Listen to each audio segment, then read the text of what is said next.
La séance est ouverte. L'ordre du jour appelle les questions au gouvernement. La parole est à Monsieur François Asensi. Merci, Monsieur le Président. En mai dernier, les députés du Front de gauche ont exigé la suspension des négociations sur le marché transatlantique.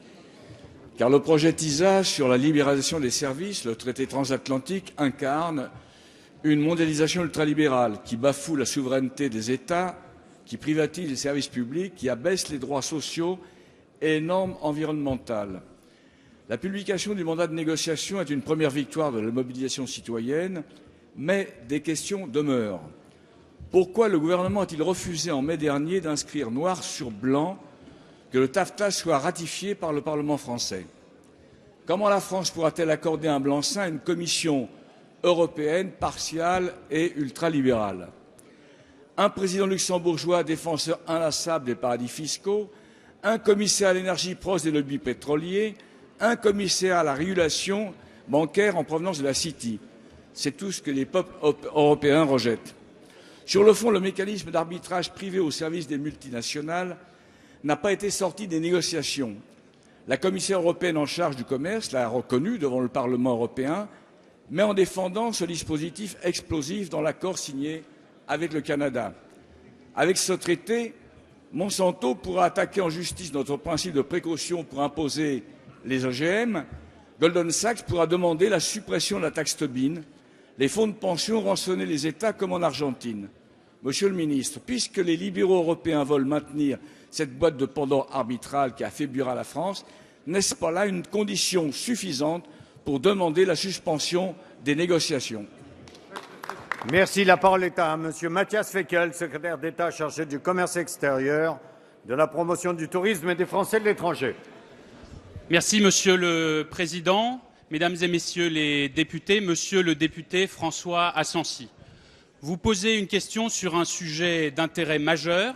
J'ai eu l'occasion, il y a quelques jours, de répondre à une question concernant le traité avec le Canada.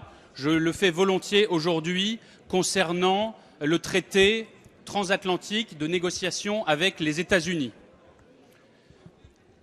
Dès le lendemain de ma nomination, je me suis saisi de cette question avec de premières décisions, de premières démarches auprès de l'Union européenne en me rendant à Bruxelles, à Berlin, à Rome pour une rencontre avec l'ensemble des ministres du commerce extérieur pour obtenir des avancées sur la transparence. Et nous sommes d'accord sur ce point, il ne peut plus y avoir de négociations commerciales totalement opaques. Et donc, la France, avec l'Allemagne, avec la présidence italienne, avec d'autres États européens, a obtenu enfin la transparence sur les mandats de négociation et je m'en félicite. Vous posez également la question des mécanismes d'arbitrage investisseurs-États.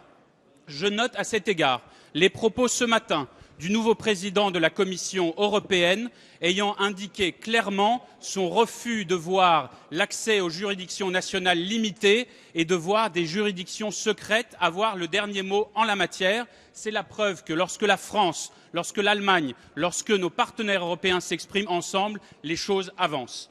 Nous avons travaillé là-dessus aussi avec mon collègue Harlem Désir qui s'entretient régulièrement de cette question avec ses homologues européens. Et puis concernant le dernier mot au Parlement, je réaffirme ici avec force que le Parlement, les parlements nationaux devront avoir le dernier mot comme il est normal en démocratie. Merci, Monsieur le ministre.